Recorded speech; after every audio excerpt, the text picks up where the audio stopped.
It's so crazy to me because I'm asked so many times if I'm resentful in any type of way for where the WNBA is right now. Candace Parker just voiced what Caitlin Clark supporters have been saying all along.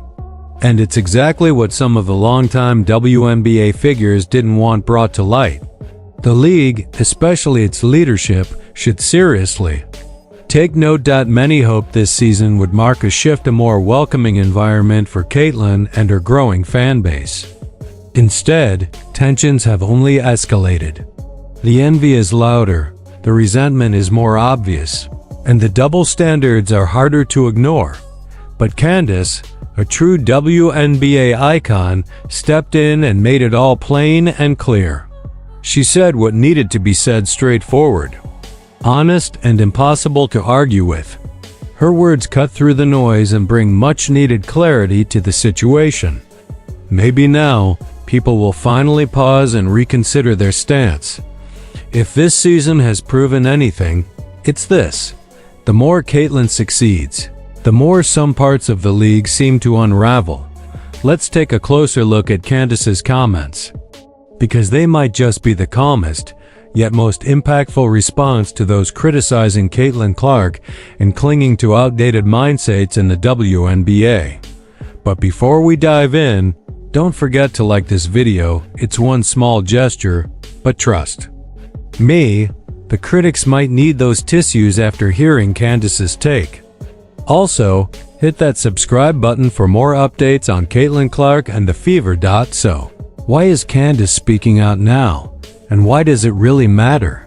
Here's why. Out of women's basketball, for a horrible team when she arrived, outside of LeBron and Steph, she is the most well-known basketball player currently playing in the United States. Oh, yes. And I don't think that's close. Right now, the WNBA is going through explosive growth, and there's no mystery behind it. Caitlin Clark is the driving force. It's the worst-kept secret in sports. Caitlin isn't just a rising star, she might be the most talked about athlete in the entire country right now. The numbers from last season told the story loud and clear. Massive TV audiences, packed arenas, merchandise flying off the shelves. Every statistic pointed to the same conclusion: Caitlin has an unmatched impact on the game. And this season, she's already surpassing those milestones. Sold-out crowds, record-breaking viewership, what people are calling the Caitlin Clark effect isn't fading. It's gaining momentum. It is the second highest viewership, which is like average viewership. However, it was the highest peak of any game ever on CBS. This season, fans are showing up in huge numbers to watch Caitlin Clark and the Fever. It all kicked off with an incredible 1.3 million viewers tuning in for a preseason matchup against Brazil.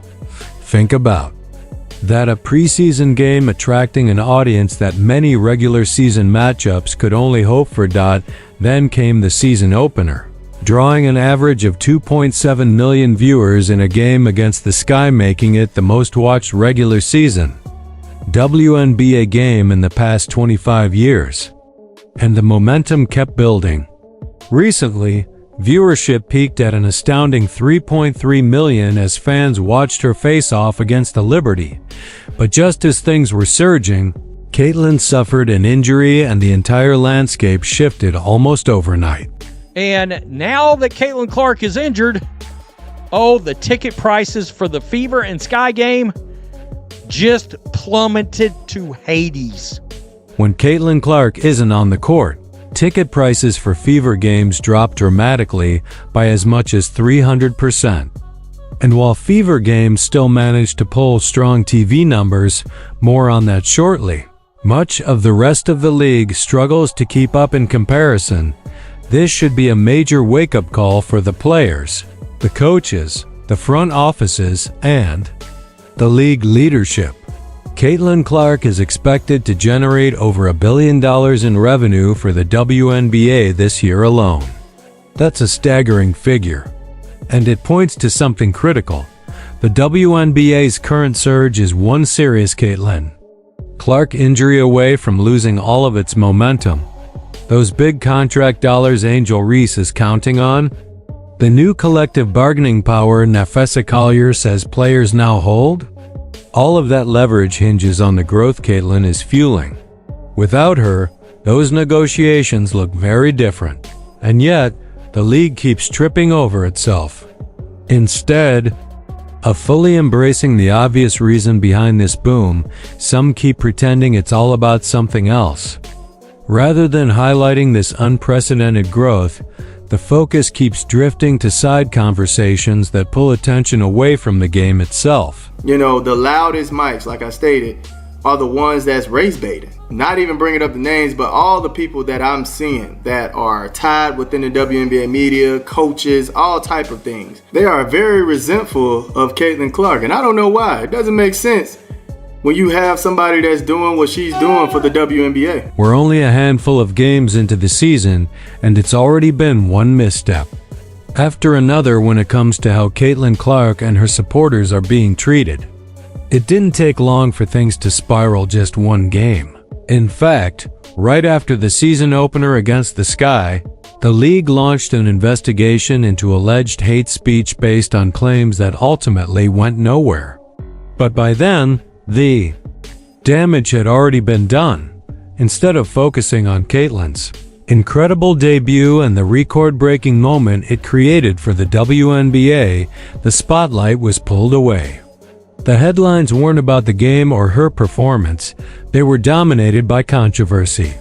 Yet again, Caitlin and her fans found themselves caught in a storyline that had little to do with what actually happened on the court. You even though it's 100% false, by acknowledging we don't condone hate and not seeing that this was a internet rumor founded of complete bullshit, you're lending credence to this. There was none of that. Out of that entire situation came a damaging narrative that Indianapolis wasn't a safe environment for players and that Caitlin Clark's supporters were somehow a hateful group.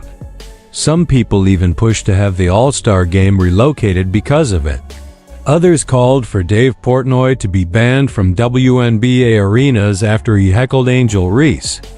Yet through all of this, the league has remained noticeably silent about the very real harassment aimed at Caitlin Clark and the Fever. No statements. No show of support. Nothing. At this point, things have crossed far beyond acceptable boundaries. The comments being made about Fever players, especially Caitlin, have gone well past normal sports criticism. These aren't just opinions about her skills or her rising fame. Many of them have turned hateful, even threatening. 7. These weren't simply rude remarks, they crossed the line into serious threats, personal and targeted attacks. You'd expect a league that prides itself on standing against hate and promoting inclusion to step in and condemn such behavior. But instead, there's been silence. No official statements, no defense, no support. And unfortunately, it didn't stop there. Things only escalated. Now, some fans on X have even gone as far as accusing Caitlin of exploiting her assistant coach's baby as a publicity stunt. We've gone way out of bounds. Believe it or not, Caitlin is being attacked simply for holding a baby. That's the kind of toxic conversation. We're seeing where criticism turns into baseless conspiracy theories. Yet, the league remains silent. The negativity aimed at Caitlin and her supporters hasn't faded at all. If anything, it's grown stronger.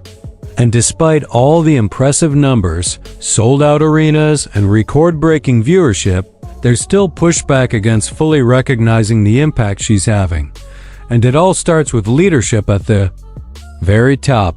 The kind of stuff that's being said to them, the stuff that's being said to Kelsey Mitchell, the kind of things that are being said to Natasha Howard are actually wild. People have taken a photo of these women and circled a bullseye on them and have said, "It's on site when I see you." Those are actual threats. Commissioner Kathy Engelbert even penned an article for the Harvard Business Review where she made a point to highlight all the contributors to the league's success, but noticeably, Caitlin Clark wasn't the focus. She praised coaches, players, marketing teams, front office staff, and strategy, basically giving credit to everyone except the one athlete who's been the main catalyst for the league's growth. Almost everyone got recognition, but Caitlin's name was barely mentioned. Caitlin Clark is getting some of the grossest, most morbid comments, racist, hateful. We're talking the cup runneth over with hate. Here, Kathy Engelbert, you're no space for hate.